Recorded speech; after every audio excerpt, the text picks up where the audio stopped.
Good evening. This is probably my fourth time recording this by now because somebody is practicing skateboarding outside, but I thought people were moving and I get distracted really easily, so every time I heard bunk I would turn around and go, what the heck is going on? Anyways, I've realized that I am recording much later than I usually do, so at this point in time the world is no longer silent and I just have to deal with it. So if this doesn't work out, I'm just gonna upload as is. Anyways, once more, I'm late, but at this point, if you're one of the 5 or so people who follow me, you should probably know that if you expect anything from me, you're going to be let down. So apologies. My name is Amy, if you're joining me for the first time. Tonight we're going to be talking about House in the Cerulean Sea by T.J. Klune. I just want to call it House on the Cerulean Sea, but it's House in the Cerulean Sea. This is a book that was recommended to me by Amazon. I was in the middle of reading a dozen other books that I really need to finish, but anyways, I saw Cerulean Sea, and whenever I see anything ocean related, I have to check it out to at least see what it's about. So I clicked on it and immediately I had to buy it just from reading the summary. I found out today that I missed the Kindle sale for this book by 2 weeks, so I paid full price for it, but I have absolutely no regrets. To me, this book is like X-Men First Class if X-Men First Class were done by Pixar and written by Neil Gaiman. I know that sounds a bit strange, but hopefully if you are familiar with all of those and you check this out, you will see what I mean. The protagonist is Linus Baker, who works as a caseworker for the department in charge of magical youth, or Dichomy for short, or Dichomy. Linus is basically what we would know as a social worker in our world, but specifically for children who have abilities or are magical beings, or both. In the X-Men universe, they'd probably be classified as mutants, and it would most likely be a mislabel because some of these kids are not actually a human. Like, they're not just humans with mutations, like they're completely different species. But in this world, people with abilities, whether they're human or not, are required to register and are looked upon with distrust by ordinary people like us. And children who don't have anyone or whose families don't want to or don't know how to deal with them are usually put into these care homes or foster homes, but they're all called orphanages in here. And Linus's department's responsibility is to go out and inspect these orphanages to see if they're being managed properly, if they're suitable homes for these magical orphans to live in. And as we know, like, sometimes the people who take care of these places don't even like the kids that they're taking care of, so I don't know what they're doing taking care of them, but if Linus sees that the kids are being mistreated, he recommends the place gets shut down, and then the orphans get sent off to a government-run school. And who knows if this is going to be better than the orphanage itself or not. At this point, Linus goes, not my division, and it gets passed on to somebody else. At the beginning of the book, Linus has just turned 40, and he has been working the same entry-level position in the same department for 17 years. And the way his workplace is described is extremely dreary. It kind of reminds me of that Pixar short, Inner Workings, the one where that guy works for that company, boring and glum, and everybody works in uniform rows and does data entry robotically at the same time for hours on end. His workplace is kind of like that.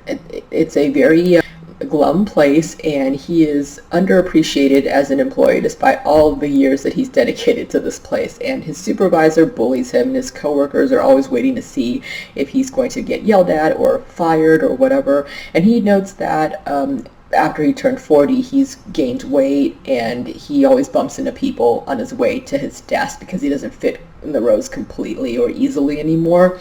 And he's incredibly self-conscious about this. Like, this is kind of the story of Linus's life. Like, he is self-conscious, he's always looked over, and he's used to that. He doesn't fit in, he's very lonely, his only companion is his cat Calliope. Yeah, like, it's just, it's a very dreary and routine existence, but it's what he's used to and it's what he's comfortable with.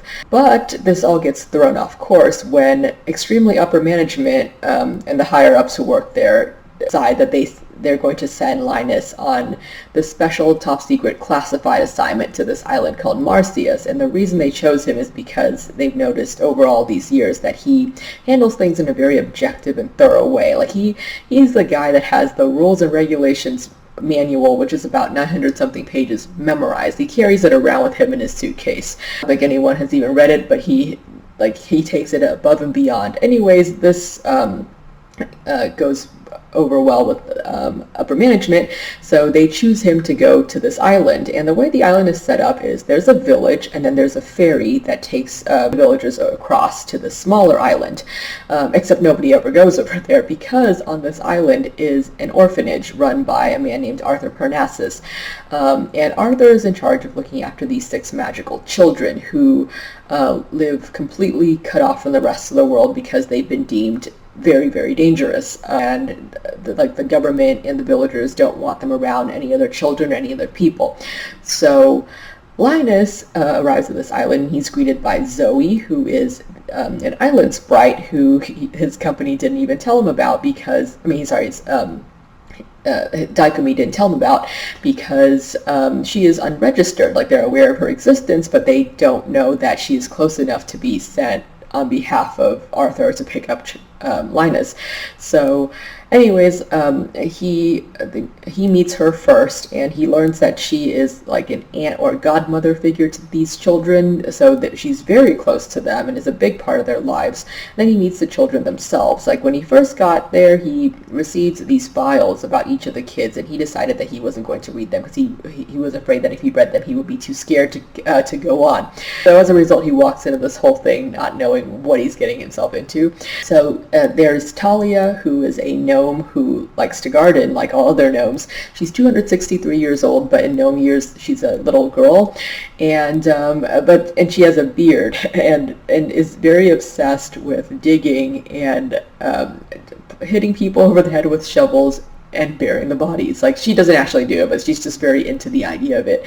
And there's also Phee, who is a little forest sprite, and Zoe takes her under her wing because sprites are rare, and she has abilities that, like, she doesn't really know how to control. And there's Theodore, who's a wyvern, and I'm not really sure what exactly a wyvern is in this book. They have wings. I'm picturing the wyverns from Fire Emblem Three Houses, which are the things that you fly on once you reach a certain class, and you can ride on wyverns to go into battle. And I think the people in here probably see him as something like that as well. Like, they kind of misclassify him as a creature instead of a child of a different species. Like, he's rather intelligent and can communicate just like we can, just in his own language, but they don't realize that he's like that. Like, only the people on this island realize that. And Linus also meets Sal, who is a Were-Pomeranian. He's a 14-year-old boy who, by this point, has been through about a dozen different orphanages and has been abused, and as a result, he's very skittish and he scares very easily, so every time he gets scared, he turns into a Pomeranian. And they're trying to get him to come out of his shell and break that cycle. And there's Chauncey, who is what I can only describe as a blob that can manifest limbs, and I think he has eyeballs. But I picture something kind of like Mike from Monsters, Inc., but blobbier when I think about him. His dream is to be a bellboy, but, you know, as you know, because of his appearance, Linus is concerned that he will never be hired to work in a hotel because ordinary people fear him due to his appearance, which is rather sad because he's just a little child. And finally, there's Lucy, short for Lucifer, who is actually the son of the devil. And Lucy has a very strange and macabre sense of humor, and you kind of realize, like, pretty quick that he puts on a front. Like, he likes to shock people just because he knows the way that people perceive him, and he likes to mess with them because he's a very intelligent little boy. And last of all, there's Arthur himself, who Linus is instantly drawn to because he's so mysterious and charming, and he somehow manages to look stylish despite always wearing pants that are too short and colorful socks. But you can probably see where this is going. Over the course of the month that he's there, Linus observes Arthur and Zoe interacting with the children. Like, they teach them one-on-one lessons, the kids attend classes together, they pursue hobbies. Like, Linus gets to participate in their activities against his will, and he also sees the way that the villagers treat the children. Like, the villagers are very close-minded and bigoted. Not all of them, but, like, there's this general sense of unease whenever they hear about the island, see anything from the island. See anything from, you know, this side of the island, and you can't really even blame them all, like, that much, because the government has that this whole campaign going on, like, telling people, if you see something, say something. Basically, causing these magical children to be seen as other, and making people think that they need to keep an eye on them in order to be safe. So, of course, they don't, they feel very uneasy around them. As Linus spends time with these kids and starts to learn their background stories, their personalities, and their interests, starts to care about them. And he's supposed to be sending these reports back to Dagami every week, and he starts to have more and more trouble doing so in an objective manner. I'm not going to spoil this any further, but I'm just going to say that I seriously cheered out loud at several points in this book because it is such a warm and cozy novel, and it's exactly what I wanted for X-Men First Class, but I did not get. I was cheated out of that, so I was forced to spend all this time in college reading all this feel-good fix-it fan fiction, but let's not get into that. With this, I didn't have to do that. Like, for example, I'm not really good with kids, and I never know what to do with them, but I thought these kids were so delightful. Like, they amuse me so much, and Arthur is such a patient and good, kind, and caring person. Like, he's a great teacher, he's an excellent parental figure, and I wish I had an Arthur in my life growing up. If you're big on found families like I am, I really recommend you give this book a shot. I gave it 4.5 out of 5 stars. The one small problem I had with it was that there are some points where it goes really heavy on the morality lessons. Like, it kind of reads like Adventures in the Book of Virtues, which I was actually a fan of that, like, PBS cartoon show when I was a kid, but sometimes when you have all these quotes and aphorisms, whatever you call them, piling up one on top of another, like, it kind of sucks you out of the reading, the immersive experience. Like, I was, like, basically reminded that I was reading a book, and I didn't really like that.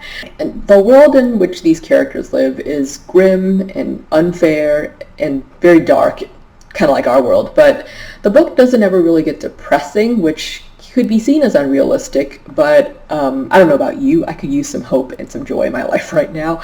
Again, like I said before, this feels a lot like a Pixar film, and that it gives you that kind of warm, happy feeling of contentment when you're done with it. Work's been really hectic lately, so I was afraid of being burnt out, so I took the day off today, and I was debating between playing a game or reading this book, and I'm so glad that I chose to read this book because it was such a nice, relaxing, pleasant way to spend my day, and I hope you had the same experience reading it as well. And if you've already read it, let me know in the comments what you think. I'm going to end here, but have a good rest of your night, everyone, and I look forward to hearing from you. Bye!